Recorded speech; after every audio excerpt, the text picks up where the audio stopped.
ஒரு நாழிகையில் வளர்ந்த வில்வ மரம், குடத்தை மறைத்து வைத்த பிள்ளையார், காலனை எட்டி உதைத்த சிவன் எங்கே இருக்காங்க தெரியுமா?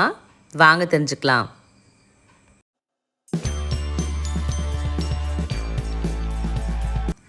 வணக்கம். நாம் இன்றைக்கி பார்க்க இருக்கிறது திருக்கடையூர், மயிலாடுதுறை மாவட்டத்தில் இருக்குது. நம்ம போகும்போது சிதம்பரம் டு காரைக்கால் ரூட்டில் மெயின்லே இருக்கும் இந்த திருக்கடையூர் கோவில். திருக்கடவுர், வீரட்டம், கடப்புரி, வில்வாரண்யம் அப்படின்றதெல்லாம் திருக்கடையூரோட வேறு பெயர்கள்.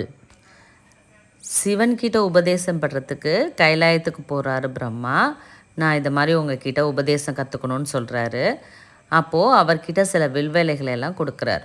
இதை பூலோகத்தில் போடுங்க. எந்த இடத்துல விதைக்கப்பட்டதுலேருந்து 24 நிமிடம், அதாவது ஒரு நாழிகைக்குள்ளே அது மரமாகுதோ அந்த இடத்துல நான் உங்களுக்கு உபதேசிப்பேன் அப்படின்னு சிவன் சொல்கிறார். பிரம்மாவும் அவர்கிட்ட வில்வ விதைகளை வாங்கிட்டு வந்து பூலோகத்தில் தூறார். ஒரு இடத்துல மட்டும் உடனே மரம் வளர்ந்துச்சு. அந்த இடத்துல காட்சியளித்த சிவன் பிரம்மாவுக்கு உபதேசம் செய்கிறாரு. அதனால் அவர் பேர் ஆதி வில்வநாதர். ரெண்டாவது தலைவரலாறு என்ன அப்படின்னாக்கா, இந்த சிவனோட பேர் அமிர்த கடேஸ்வரர். அந்த அமிர்த கடேஸ்வரர்ன்ற பேர் எப்படி வந்தது அப்படின்றத பார்ப்போம். முன்னொரு காலத்தில் தேவர்களும் அசுரர்களும் பார்க்கடலை கடைஞ்சு அமிர்தம் எடுக்க முயற்சி பண்ணாங்க. முதல்ல அதுலேருந்து விஷம் வந்தது. அப்புறமா பார்த்திங்க அப்படின்னாக்கா அமிர்தம் வந்துச்சு. ஆனால் நாம் எந்த ஒரு செயலையுமே செய்கிறதுக்கு முன்னாடி விநாயகரை வழிபடுறது மரபு. தேவர்கள் என்ன பண்ணிட்டாங்க அப்படின்னாக்கா அமிர்தத்தை கடையிறதுக்கு முன்னாடி பிள்ளையாரை வணங்க மறந்துட்டாங்க. இதனால் கோபமடைஞ்ச விநாயகர் அந்த அமிர்தம் இருந்த குடத்தை மறைச்சி வச்சிடுறார். அதனால தான் அவருக்கு கள்ளவாரண பிள்ளையார் அப்படின்ற பேர். அந்த அமிர்தம் இருந்த குடம் சிவலிங்கமாக மாறுச்சு.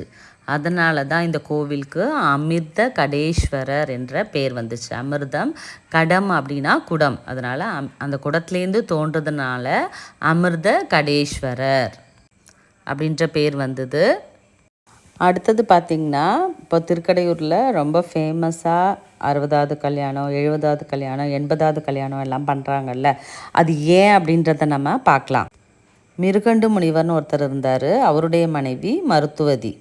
இவங்க 2 பேருக்குமே ரொம்ப வருஷமாக குழந்த இல்லை. அதனால் இவங்க சிவனை வேண்டி தவம் இருக்காங்க.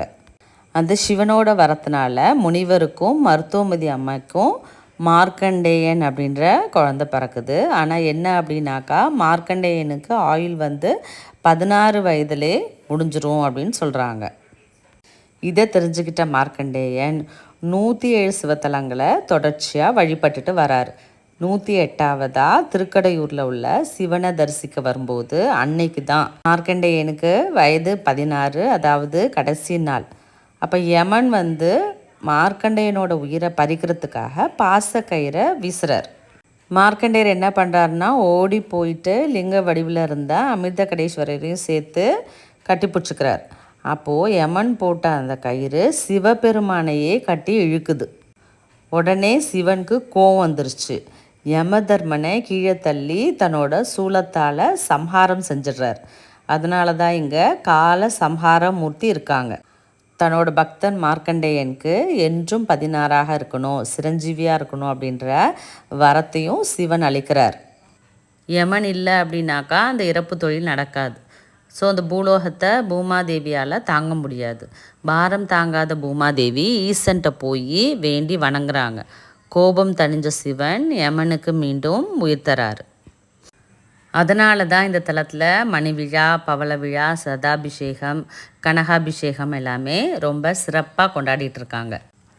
இங்கே அருள் செய்கிற அம்மன் அபிராமி அம்மன். அபிராமி அம்மனோட வரலாறை நம்ம போன பதிவிலே பார்த்தோம். அவங்க எப்படி தை அமாவாசை அன்னைக்கு அபிராமி பட்டருக்காக தன்னோட காதில் இருந்த தோடை எரிஞ்சு முழு பௌர்ணமி உண்டாக்குனாங்க அப்படின்றத நம்ம பார்த்தோம். இந்த கோவிலோட மூலவராக அமிர்த கடேஸ்வரர், உற்சவர் காலசம்ஹார மூர்த்தி. அந்த பூஜை நடக்கும்போது காலசம்ஹார மூர்த்தி கீழே இருக்கிற அந்த யமனை அர்ச்சகர்கள் நமக்கு காட்டுவாங்க. காலசம்ஹார மூர்த்திக்கு பக்கத்திலே அகத்திய முனிவரால் பூஜை செய்யப்பட்ட பாபஹாரேஸ்வரர் இருக்காங்க. அவரை வேண்டி நம்ம பாவங்கள்லாம் போகணும்னு வேண்டிட்டு சுற்றி வந்தீங்கன்னா பிரகாரத்தில் புண்ணியவர்த்தனர் அப்படின்ற பேரில் ஒரு சிவன் இருக்கார். அவரை வணங்கி எனக்கு எல்லா புண்ணியங்களும் கிடைக்கணும் அப்படின்னு நம்ம வேண்டிக்கணும். தன்னை நாடி வந்த பக்தன் மார்க்கண்டேயனோட உயிரை யமன்ட்டேருந்து அமிர்தகடேஸ்வரன் மீட்டதுனால அவரை வழிபட்டால் நம்மளோட நோய் தோஷங்கள் எல்லாமே நீங்கி நீண்ட ஆயுள் கிடைக்கும் அப்படின்றது பக்தர்களோட நம்பிக்கை. இதனால் யமபயம் போக்கும் ஸ்தலமாக திருக்கடையூர் விளங்குகிறது. அதனால் திருக்கடையூருக்கு உலகத்தின் பல்வேறு பகுதியிலிருந்தும் மக்கள் வராங்க. கள்ளவாரண பிள்ளையார் இருக்கார் இல்லையா, அவரை மனமுருகி வழிபட்டோம் அப்படின்னாக்கா நம்மளுடைய இழந்த செல்வங்கள் எல்லாமே திரும்ப கிடைக்கும். முருகருக்கு 6 படை வீடு இருக்கிற மாதிரி விநாயகருக்கும் 6 படை வீடு இருக்குது. அதில் திருக்கடையூரில் கள்ளவாரண பிள்ளையார் 3ஆம் படை வீட்டுக்கு அதிபதி. திருக்கடையூர் கோவில் சீர்காழி தரங்கம்பாடி ரூட்டில் இருக்குது. நீங்கள் சிதம்பரத்துலேருந்து காரைக்கால் போகிற வழியில் லெஃப்ட் சைட்லேயே இந்த கோவில் இருக்கும். திருமணை தடை நீங்கவும் யமபயம் நீங்கவும் இங்கே ரொம்ப விசேஷமான பூஜைகள்லாம் நடந்துட்டுருக்கு. நீங்களும் சமயம் இருக்கும்போது திருக்கடையூர் சென்று அபிராமி அம்மனையும் அமிர்தகடேஸ்வரரையும் கால சம்ஹாரமூர்த்தி கள்ளவாரண பிள்ளையார் பாபகாரணேஸ்வரர் புண்ணிய வர்த்தனரையெல்லாம் வளமான வாழ்வு பெறணும்னு வாழ்த்துறேன். மீண்டும் அடுத்த பதிவில் சந்திக்கிறேன். நன்றி, வணக்கம்.